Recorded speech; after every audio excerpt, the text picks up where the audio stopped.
HSC পরীক্ষা 2025-এ পিছানোর দাবিতে শিক্ষার্থীরা আবার কিন্তু বোর্ডের সামনে উপস্থিত হয়েছে এবং তাদের মুখেই শোনো তাদের কথাগুলো।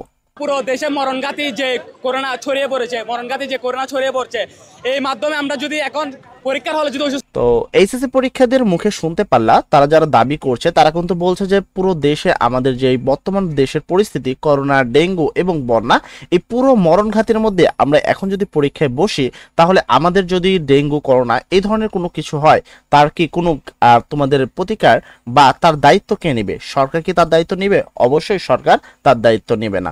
তো এই অমানবিক অত্যাচার আমাদের উপরে কেনই বা করা হচ্ছে, সেই শিক্ষার্থীদের মনে একটা জাগ্রত প্রশ্ন।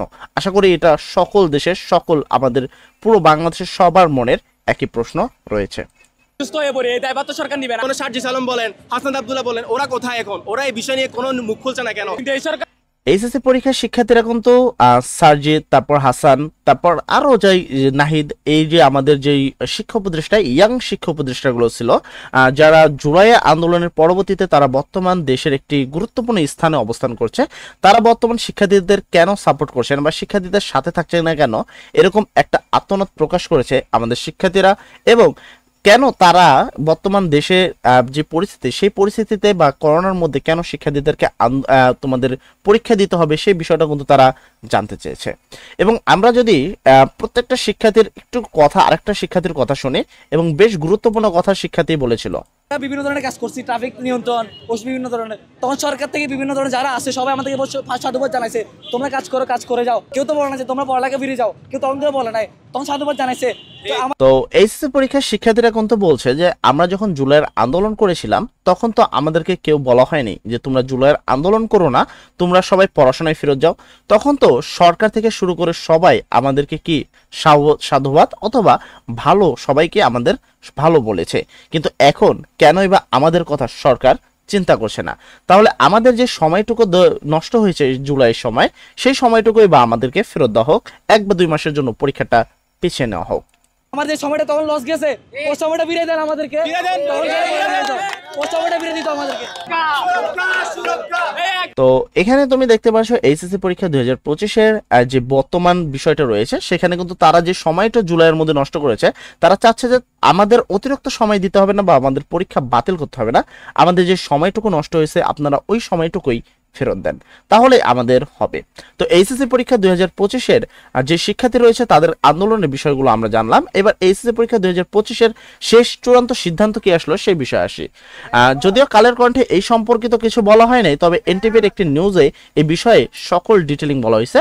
সেখানে এনটিভির যেই নিউজ পেপার রয়েছিল তিনি কিন্তু বলেছে যে এইচএসসি পরীক্ষা 2025 কে কেন বর্তমান পরিস্থিতি এই মুখের মানে একটা অমানবিক অত্যাচার কেন তাদের উপরে করা হচ্ছে এবং তাদেরকে এই ভয়াবহ অবস্থায় কেনই পরীক্ষা দিতে হচ্ছে। সেই ক্ষেত্রে শিক্ষা উপদেষ্টা তিনি কিন্তু বলেছেন, রাজশাহী শিক্ষা উপদেষ্টা ক্লিয়ার বলে দিই তোমাদের, তিনি কিন্তু ক্লিয়ারলি বলেছে যে বর্তমান দেশের যে পরিস্থিতি তার মধ্যে আমাদের এখনো অত খারাপ পরিস্থিতি হয়নি যে পরীক্ষা বন্ধ করতে হবে। আর একটা বিষয় হলো আমাদের দেশের সবাই কিন্তু পরীক্ষা বন্ধ চাচ্ছে না। এইচএসসি পরীক্ষার কিছু মুষ্টিমেয় শিক্ষার্থীরা চাচ্ছে পরীক্ষা পিছিয়ে দেয়। তো আমরা এই অল্প কিছু শিক্ষার্থীর কারণে আমাদের দেশের সবার ভবিষ্যৎ নষ্ট করে নিতে পারি না, বা এত শিক্ষার্থীর, লক্ষ লক্ষ শিক্ষার্থীর জীবন নষ্ট করতে পারি না। এই কিছু সংখ্যক শিক্ষার্থীর মতামত বা আন্দোলনে তেমন একটা যায় আসে না, অনেকটা এরকমই ভাব তিনি কিন্তু প্রকাশ করছে। আসলে কি তাই এইচএসসি পরীক্ষা 2025-এর কিছুমাত্র মুষ্টিমেয় শিক্ষার্থীদেরকে চায় যে পরীক্ষাটা পিছিয়ে যাক, নাকি সকল শিক্ষার্থী চায় যে পরীক্ষাটা পিছিয়ে যাক?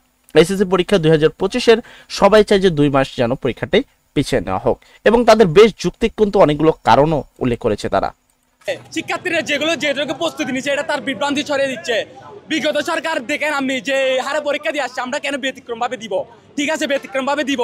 তো এখানে এইচএসসি পরীক্ষা 2025-এর বেশ কিছু আক্ষেপ কিন্তু রয়েছে। এইচএসসি পরীক্ষা 2020 বিগত যে সালগুলোতে রয়েছে তারা কিন্তু অন্যরকম একটা পরীক্ষা দিয়েছিল। এই যে 33 দফা রয়েছে, সেই 33 দফা সম্পর্কিত কিন্তু এখানে উল্লেখ করেছে যে আমরা কেনই বা তাদের থেকে ব্যতিক্রম ভাবে পরীক্ষা দিব, আমরাও তো একই স্টুডেন্ট নাকি। তো বিগত সালে যেভাবে পরীক্ষা হয়েছে সেই পরীক্ষার যেন সেভাবে অনুষ্ঠিত হয়, নতুন কোনো নিয়ম কানুন যেন না হয়। আমি তোমাদের জানিয়ে দিই, বিকালবেলা যখন আমি একটি পাবলিশ করছিলাম তখন এইচএসসি পরীক্ষা 2025-কে কন্ট্রোল করার জন্য অবশেষে কিন্তু সেনাবাহিনী পর্যন্ত নামানো লেগেছে। কেননা এইচএসসি পরীক্ষা 2025-কে কন্ট্রোল করতে পারেনি পুলিশ, যার কারণে সেনাবাহিনী পর্যন্ত নামানো হয়েছে। এখন আমার প্রশ্ন হলো, এইচএসসি পরীক্ষা 2025-কে শুধুমাত্র মুসলিমের কিছুমাত্র শিক্ষার্থী পিছাতে চায় নাকি তোমরা সবাই পিছাতে চাও? এটা নিয়ে অবশ্যই বিস্তারিত কমেন্ট সেকশনে জানাবা। যদি আমাদের এই ভিডিওটা উপর লেভেল পর্যন্ত চলে যায়, সেক্ষেত্রে হয়তোবা তোমার অনেকটাই উপকার আসতে পারে। তো সবাই ভালো থাকবা, সবার জন্য দোয়া করি। আসসালামু আলাইকুম।